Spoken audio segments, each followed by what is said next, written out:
Na začátku stála jedna japonská inspirace, pak se k ní přidal český nápad a vznikl nástroj, který umí pokosit trávník, ale zároveň i přeseknout stromek z náletu. Uzilová.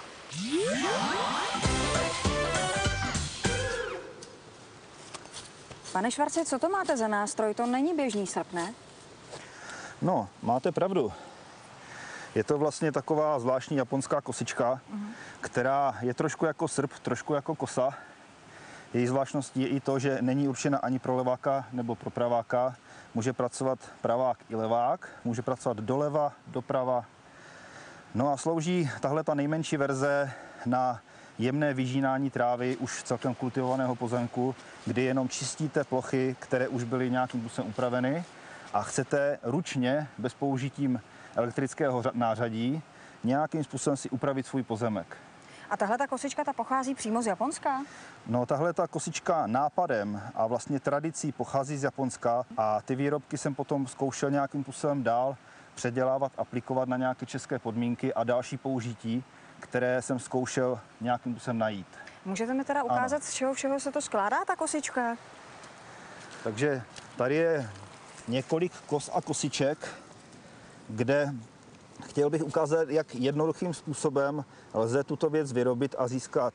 Takže když použiju repliku japonské kosičky, je to kus dřevěné násady, trošku upravené, drážka, kovová objímka, samotný list kosičky a sestava probíhá standardním způsobem sesazení, zakolíkování, hotovo.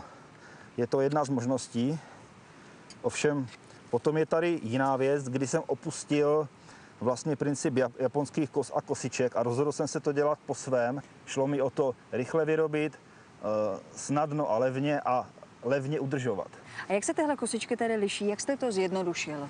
No, pokusil jsem se o co nejjednodušší strojírenské provedení.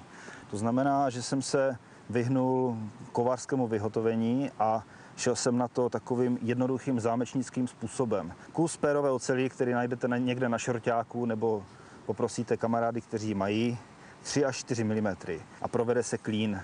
Ten klín se zakalí a před zakalením dojde k přivaření na tenkostěnou trubku, takže to je vlastně jenom kus oceli na kusu trubky, které se ve finále spojí s kusem dřevěné násady. Tyhle ty 3 věci, když spojím dohromady, tak vznikne tenhle ten nástroj.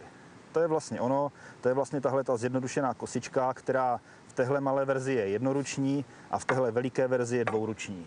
A ty se používají k jakému účelu tyhle ty větší kosičky? Tahle ta velká kosa, myslím, že z ní jde docela respekt, slouží k tomu, když je totálně zanedbaný pozemek a nestojíte o to mít došlehané tváře a ruce od kopřiv, od ostružení. To znamená, že jste přiměřeně daleko od toho, co chcete zlikvidovat, zbavit se toho, vyčistit. Tam, kde selhává kosa, kde se začíná dusit jiné nářadí, tak potom nastupuje tahle ta věc. Takže to podetne třeba i malý stromek. No, kdyby to podetlo malý stromek, tak bych ještě říkal, že to umí málo. Ono to podetne i docela velký stromek.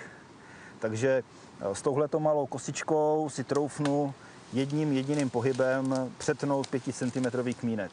Takže vlastně je to jediná kosa, o které já zatím vím, která dokáže současně pokosit trávník a současně vyrubat strom.